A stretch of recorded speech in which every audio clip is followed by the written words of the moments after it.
കോടതി കണ്ടെത്തിയിട്ടാണോ എന്നെ അബ്യൂസറാക്കി മാറ്റിയത്? അയാളെ വിക്ടമും എന്നെ അബ്യൂസറുമാക്കി മാറ്റിയത് മിസ്റ്റർ അജിത് വട്ടിയൂർക്കാവ്. നിങ്ങൾ അത് ചെയ്തത് കോടതി തീരുമാനിച്ചു കഴിഞ്ഞിട്ടാണോ? ആ പൂമാല ഇട്ട് സ്വീകരിച്ചത് കോടതി തീരുമാനിച്ചിട്ടാണോ? നിങ്ങൾ പറഞ്ഞു കുറച്ചു നേരം മുന്നേ എന്റെ ബോഡി ലാംഗ്വേജ് ഇപ്പോഴും അപ്പോഴും വ്യത്യാസമുണ്ടായിരുന്നു എന്ന്.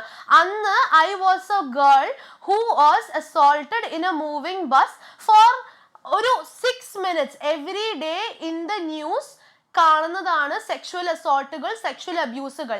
എനിക്കത് വളരെ കോമൺ ആയി പറയാൻ പാടില്ലാത്തൊരു കാര്യമാണ്. But I felt that the assault was common because right now അത് കോമൺ ആണ്. ഈ ലോകത്ത് ഈ ഒരു സമയത്ത് അത് കോമൺ ആയിട്ടുള്ള ഒരു കാര്യമാണ് അസോൾട്ട് എന്ന് പറയുന്നത്. പക്ഷെ ഇന്ന് ഞാൻ ഇവിടെ ഇരിക്കുന്നത് 2 വർഷമായി നിരന്തരം എല്ലാ ദിവസവും സൈബർ അബ്യൂസ് ചെയ്യപ്പെട്ട, വെർബലി റേപ്പ് ചെയ്യപ്പെട്ട ഒരു വ്യക്തിയായിട്ടാണ് ഞാനിവിടെ ഇരിക്കുന്നത്. വെർബലി റേപ്പ് ചെയ്യപ്പെട്ട ഒരു വ്യക്തിയായിട്ട്. അന്നുണ്ടായിരുന്ന എന്റെ ബോഡി ലാംഗ്വേജ് അല്ല ഇന്നുണ്ടാവുക.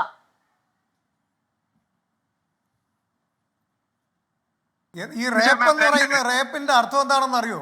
വെർബലി റേപ്പ്, റേപ്പ് ചെയ്തു എന്ന് പറഞ്ഞാൽ വെർബലി റേപ്പ് എന്നാ പറയുന്നത്, അല്ലാതെ റേപ്പ് ചെയ്തെന്നല്ലല്ലോ. വെർബലി റേപ്പ് എന്നുള്ളതിന്റെ അർത്ഥം ആദ്യം നോക്കൂ. റേപ്പിന്റെ അർത്ഥം മാത്രം അറിഞ്ഞിരുന്നാ പോരെ ജീവിതത്തില്. വെർബലി റേപ്പ്, സൈബറിൽ ആക്രമണം അത്രയധികം അനുഭവിച്ച പെൺകുട്ടിയാണ് ഈ ബസ്സിൽ. ശ്രീ അജിത്ത് ഒന്ന് ശ്രദ്ധിക്കൂ, ബസ്സിൽ ആ കുട്ടി നേരിട്ടത് ഏറ്റവും മോശം അനുഭവമാണ്. അത് ആ പെൺകുട്ടിക്ക് അറിയാവുന്ന കാര്യമാണ്. ആ ബസ്സിൽ അതിന് ദൃക്സാക്ഷികളുണ്ട്, കൂടാതെ വീഡിയോ ആ കുട്ടി പുറത്തുവിടുകയും ചെയ്തതാണ്. അതിനുശേഷം ഈ കാര്യം തുറന്നു പറയുന്നു എന്നതിൻ്റെ പേരിൽ ആ പെൺകുട്ടി അനുഭവിച്ചത് എന്താണ് എന്നതാണിപ്പോൾ വെർബൽ റേപ്പ് എന്ന രീതിയിൽ ഉദ്ദേശിക്കുന്നത്.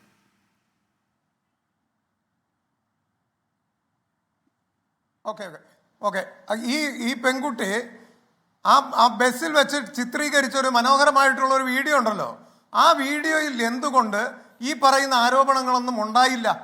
അതും കൂടി ഒന്ന് പറയണ്ടേ? അത് മാത്രമല്ല, അദ്ദേഹം എന്നോട് സംസാരിച്ചത് അന്ന് എന്നോട് പറഞ്ഞോട്ടെ ഞാൻ ഒരു അസോൾട്ട് എന്റെ അടുത്തിരുന്ന് ഞാൻ ഒരിക്കലും സ്വപ്നത്തെ പോലും ചിന്തിക്കുന്നില്ല. രാവിലെ ഉറക്കപ്പിച്ചയിൽ എണീറ്റ് ബസ്സിൽ കയറി ഇരുന്ന് വർക്കിന് പോകുന്ന എന്റെ സൈഡിൽ ഒരാളിരുന്ന് ഇത് കാണിക്കുമെന്ന്. ഇത് കാണിക്കുന്ന സിറ്റുവേഷനിൽ ഞാൻ ഫ്രീസ് ആണ് ആയിപ്പോയത്. ഞാൻ 2 വട്ടം ഞാൻ എന്നെ തന്നെ വിശ്വസിപ്പിക്കണമെന്ന് ഞാൻ കാണുന്നത് സത്യമാണോ, ഇയാൾ ഇത് തന്നെയാണോ ചെയ്യുന്നതെന്ന് ഞാൻ വീണ്ടും ഉറപ്പ് വരുത്തി. എന്നിട്ട് ഞാൻ ഷോർട്ട് ഫിലിം ഷൂട്ട് ചെയ്യുമായിരുന്നില്ല, കറക്റ്റ് ആംഗിൾ പിടിച്ച് വീഡിയോ എടുക്കാനായിട്ട്. എന്റെ അപ്പത്തെ ഉദ്ദേശം അയാളെ എന്റെ അടുത്തുനിന്ന് മാറ്റുക എന്നുള്ളതായിരുന്നു. ആ വീഡിയോ പോസ്റ്റ് ചെയ്തത് എന്റെ ഫ്രണ്ട്സ് കാരണമാണ്. അങ്ങനെ പറയരുത്. മനോഹരമായിട്ട് നല്ലൊരു വീഡിയോ തന്നെയാണ് എടുത്തിട്ടുള്ളത്. അതിൽ യാതൊരു മാറ്റവുമില്ല. വീഡിയോ മനോഹരമായിട്ട് എടുത്തിട്ടുണ്ട്. അദ്ദേഹം പറഞ്ഞതിന്റെ അടിസ്ഥാനത്തിൽ ഞാൻ പറയുകയാണ്, സവാദ് എന്നോട് സംസാരിച്ച അത് വെച്ചിട്ട് ഞാൻ പറയുകയാണ്, ഫുട്ബോളിൽ നിൽക്കുന്നത് മാത്രമേ ഉള്ളൂ. പിന്നീട് അദ്ദേഹം സംസാരിച്ചതില്ല, ഫുട്ബോൾ ബസ്സിന് പുറത്തിറങ്ങുന്നതില്ല. അത് കഴിഞ്ഞതിന് ശേഷം ബസ്സിന്റെ മുൻപിൽ കൂടി ഓടുന്നത് മാത്രമേ ഉള്ളൂ. അപ്പൊ അത് എഡിറ്റ് ചെയ്ത ഒരു വീഡിയോ അല്ലേ? അതെങ്ങനെയാണ് എഡിറ്റ് ചെയ്ത വീഡിയോ വരുന്നത്? അത് മാത്രമല്ല, പിന്നെ ഇതിനൊക്കെ ദൃക്സാക്ഷികളില്ലേ അജിത്ത് വട്ടിയൂർക്കാവ്? ആ ബസ്സിൽ ഉണ്ടായിരുന്ന ആളുകളുണ്ട്, ആ ബസ്സിലെ ഡ്രൈവറുണ്ട്, കണ്ടക്ടറുണ്ട്, അവരെല്ലാം ഒപ്പം നിൽക്കുകയാണ്. ഇതൊക്കെ ഫാബ്രിക്കേറ്റഡ് ആണ് എന്നൊക്കെ താങ്കൾ പറയുന്നു. എനിക്കതിൽ അത്ഭുതം തോന്നുന്നില്ല. കാരണം താങ്കളുടെ സംഘടന ഇയാളെ പൂമാല ഇട്ടുപോയി സ്വീകരിച്ച സംഘടനയാണ്. അതുകൊണ്ട് തന്നെ ഈ എന്തും പറയും എന്നുള്ളത് അറിഞ്ഞുകൊണ്ട് തന്നെയാണ്, താങ്കളുടെ അഭിപ്രായം കേൾക്കാൻ വേണ്ടി തന്നെയാണ് വിളിച്ചു വരുത്തിയിരിക്കുന്നത്.